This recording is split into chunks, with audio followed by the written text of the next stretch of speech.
Una semana más nos encontramos en la clínica del doctor Juan Antonio Navarro. Muy buenas, doctor. Muy buenas. Hoy precisamente para hablar de todos esos problemas que tenemos cuando acudimos a una clínica que nos realiza un tratamiento que luego no da buenos resultados a largo plazo. Hoy precisamente vamos a ver un caso de esas características y cómo puede arreglarse. Sí, exactamente. Vamos a hablar, ahora cada vez es más común y es cierto, como bien introducías, que acudan a nuestra clínica pacientes con tratamientos iatrogénicos, tratamientos mal realizados debido a este boom que hay ahora mismo en la odontología y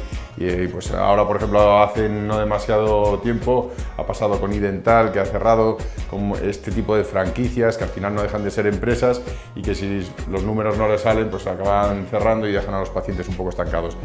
No procedía de una franquicia, pero procedía de otro profesional, la paciente que tenemos en el día de hoy, y el problema que tenía es que cuando asistió a nuestra consulta llegó con movilidad en todas las piezas. Era una paciente muy joven, venía relativamente joven, estamos hablando de 30 y pico, 40 años, entonces con una preocupación evidente, dado que en una paciente de una edad media tener movilidad en todas sus piezas, no le habían explicado nada, pero cuando acudió a nuestra consulta el problema que ella presentaba era que le habían hecho un tratamiento de ortodoncia, y en la ortodoncia el problema es que si no se trata con unas fuerzas lentas y progresivas, si se hace con unas fuerzas muy agresivas y rápidas, el problema es que el diente reacciona frente a este traumatismo reabsorbiéndose la raíz y lo veremos más adelante en las radiografías. Al irse quedando sin raíz, pues esos dientes adquieren movilidad porque pierden soporte. Luego, aparte, la complejidad que presentaba el caso es que era una paciente, lo importante que es la planificación inicial, y nada, cuando nosotros acude el paciente a nuestra consulta, lo primero que hacemos es radiografías, fotografías, negativos de la boca, y con ello hacemos la planificación del tratamiento. Y aquí lo que veíamos, varias cosas que nos llamaban la atención. Lo primero, que tenía un labio superior muy corto, eso generaba que a la hora de hablar, a la hora de sonreír, enseñaba mucha encía, que presentaba una simetría muy notable, es decir, que enseñaba más encía en un lado que en otro, y eso a la hora de hacer el tratamiento y con todas las piezas con movilidad nos supuso ciertas complicaciones que tuvimos que ir tratando de diferentes maneras, como veremos ahora mismo. Seguimos viendo en las imágenes, veíamos cómo enseñaba muchísima encía, con lo que iba este tipo de tratamientos en los que, o bien por hipermovilidad del labio, por labio corto, o porque tiene una protusión del maxilar superior, enseñan mucha encía y eso hace que sean tratamientos mucho más comprometidos. Seguimos viendo en las imágenes, el problema que además ella presentaba, tenía una tinción en los dientes. En muchas de estas ocasiones estas tinciones son provocadas o bien por medicamentos, que puede ser por tetraciclinas, o bien también generadas por una malformación en el diente, o bien por fluorosis. Son diferentes tipos de tinciones que se pueden tratar. El problema, de todas maneras, ella no le preocupaba la tinción de los dientes, a ella lo que le preocupaba era la movilidad que presentaban los dientes. Y también además veíamos cómo tenía mucho más retraída la encía en un lado que en el otro, con lo que ya habíamos previsto y planificado que en esta zona tendríamos que hacer injertos de tejido para intentar compensar esa discrepancia que tenía entre ambos lados. Seguimos viendo las imágenes, seguimos pasando las imágenes en las que veremos, aquí vemos en la radiografía cómo en lugar de tener una raíz prominente y mucho más voluminosa, debido a esas fuerzas que habían ejercido con la ortodoncia, había reabsorbido totalmente la raíz. Es más, en la consulta en la que se la habían hecho no le habían explicado nada, y cuando nosotros le hicimos la radiografía y le explicamos el problema, que esos dientes ya no tenían ningún tipo de tratamiento, que la única opción era extraerlos, la sorpresa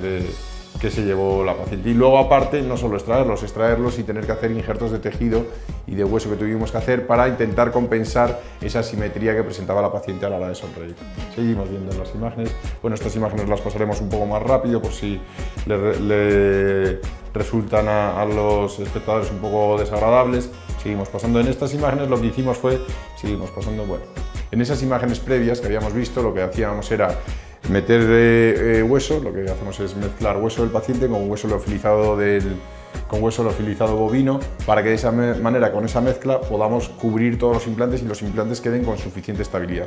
En ese caso lo hicimos porque el alveolo en el que están alojados los dientes son de un tamaño mayor que el diámetro del implante, y por eso en ese espacio entre las corticales de hueso y el implante regeneramos con esos biomateriales para tener la certeza de que en un futuro no vaya a tener problemas de hueso. Y luego, además, tuvimos que poner el injerto de tejido. Hicimos varios injertos de tejido y aún así la discrepancia que tenía entre un lado, esa simetría, ese canteo del arco que tenía en el maxilar superior, no pudimos corregirlo del todo y ya tuvimos que recurrir a colocar encía artificial para de esa manera pues eliminar ese canteo, esa discrepancia que presentaba entre ambos lados en ese maxilar. Seguimos viendo en las imágenes. Bueno, en el otro lado no presentaba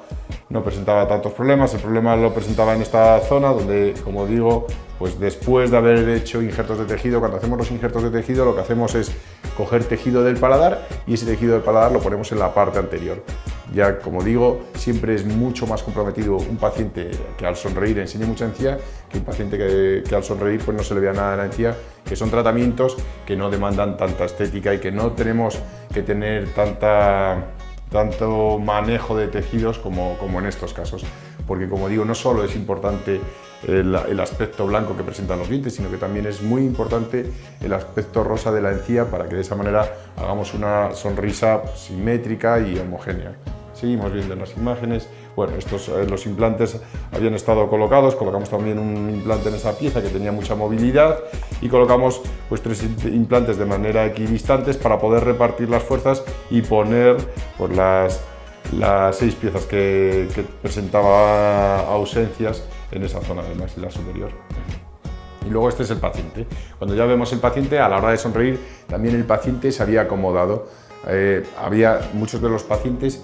pues aprenden a sonreír también viendo las limitaciones que tienen, pero en otros casos lo que hacemos es que si no hemos podido corregir el tratamiento mediante injertos de tejido, si hemos puesto también encía artificial y estéticamente no cumplen nuestras demandas ni las del paciente, en esos casos podemos recurrir también a hacer, lo que hacemos es quitar tejido del labio por dentro de la boca y eso genera que tenga menos movilidad el labio y cuando sonría que ya no enseñe la encía. De esa manera pues siempre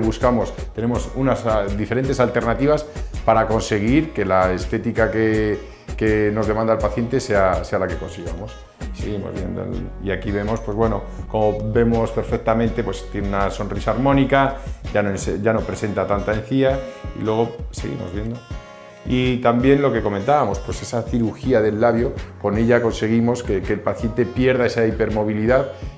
durante un par de semanas encuentra el labio fijo, pues puede tener unas ligeras molestias, pero luego se adapta perfectamente y como digo conseguimos pues la estética que nos demandaba, aunque su principal problema era pues bueno, pues poder masticar, recuperar esa función y evitar pues esa movilidad que presentaba en esas piezas, como decimos, pues por un tratamiento que no había sido realizado de la manera adecuada. Precisamente eso le íbamos a preguntar, doctor, también, ¿por qué se produce esa movilidad en los dientes? Sí, como comentábamos anteriormente, el problema con la ortodoncia, por ejemplo, es que,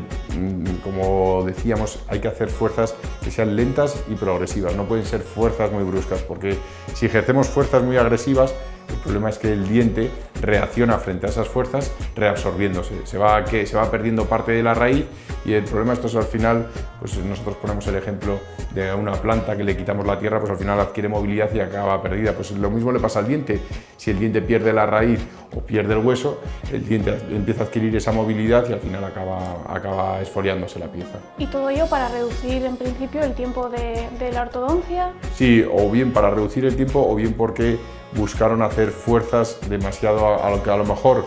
no hubieran querido reducir el tiempo, hicieron fuerzas demasiado agresivas. A lo mejor buscaron el poder intruir los dientes para que se le vieran menos o poder retruirlos demasiado y eso, pues cuando es un movimiento tan agresivo, al final acarrea problemas a los pacientes y dejar a un paciente de esta edad, sobre todo, que bueno, pues los pacientes tienen que estar perfectamente informados de lo que se le está haciendo en cada momento, de cuáles son las pautas de tratamiento, de cuáles son los objetivos que se buscan y que si hay alguna complicación, el paciente tiene que estar perfectamente informado. No puede ser que acuda un paciente a nosotros con movilidad en todas las piezas y no sepa qué es lo que le está ocurriendo en sus dientes. Bueno, pues hoy hemos conocido la importancia de un gran equipo de profesionales como el que pueden encontrar ustedes aquí en la Clínica Dental Navarro, en la Plaza del Mercado. Muchísimas gracias, doctor. Gracias a vosotros.